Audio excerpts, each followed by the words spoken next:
In this video, I'm going to explain how I beat the iconic Dolphin level from the ROM hack Super Panga World.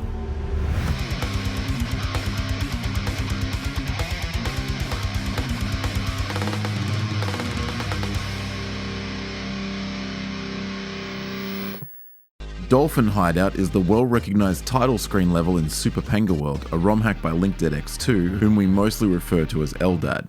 Released in 2015, just a month before the release of Super Mario Maker, it is one of the few incredibly challenging classic Kaizo ROM hacks that were made before the wave of players migrating to Super Mario World ROM hacks. This level combines what is now considered to be a classic formula of platforming with dolphins, but gives it a dash of LinkDead seasoning.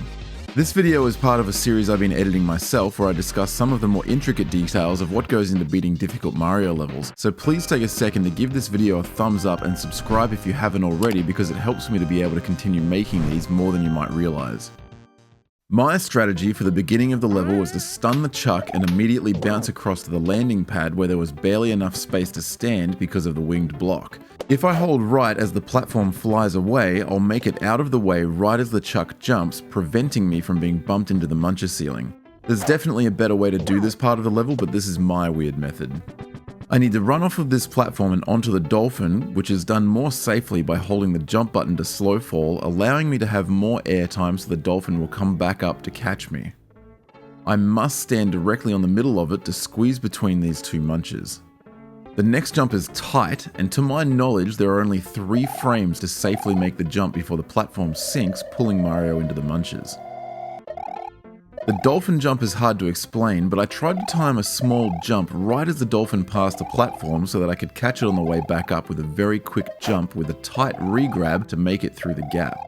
I actually barely made it to this stump, but I managed to save it. This next jump is a lot tighter and more difficult than it might look. It involves having just enough run speed, but if I do a full jump, then Mario will go too high and die to the ceiling. This jump is so tight in fact that to make the jump in my clear video, I literally let go of the jump button for just 2 frames to avoid dying to the munches.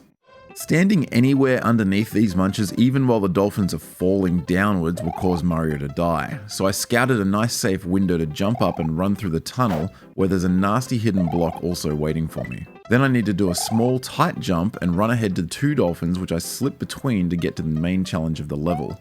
Dolphins will immediately begin spawning behind me, but I don't want to ride any of the first wave because they'll send me into this death box. Instead, I just need to wait for a second wave where there's a guaranteed perfect dolphin every time. My play was to stick to the tail of the first dolphin so that the hammer bros up ahead would be in the perfect position for me to avoid them with a small jump. Then I need to quickly make it to the nose of the dolphin so that I can run off to bounce on the Koopa and grab the shell.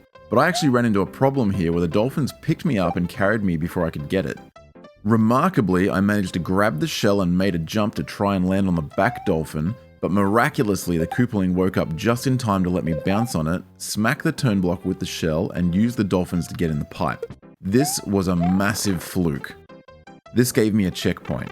Oh, and the floor on the left side is invisible ground, so I was actually never gonna die here. The second half of the level is entirely underwater, but what you might not realize is that there is a tide which is constantly pulling Mario to the left, which I must constantly fight using the D-pad.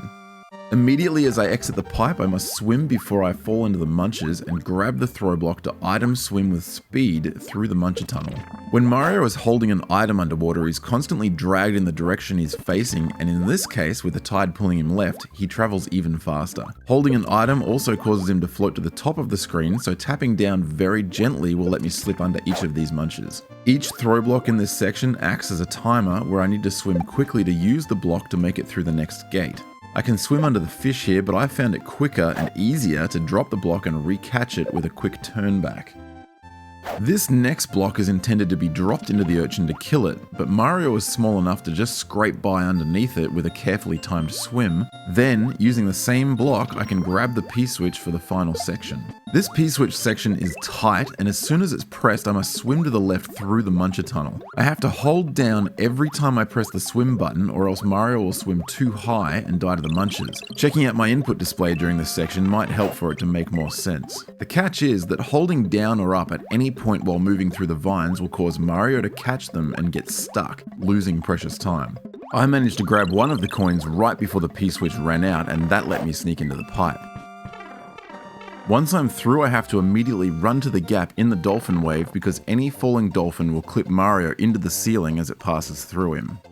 This level took me around an hour and 40 minutes to beat, which was actually longer than the previous 6 exits combined, but it's clearly where the difficulty begins to spike in this hack. Many years ago I gave this game a go, and this level was where I decided to quit because the first half of the level was so frustrating to me. Coming back now as a stronger player, I can honestly say that I thoroughly enjoyed this level and the rest of the hack was a fantastic playthrough. Anyway, thanks for watching and here's my winning attempts of the level.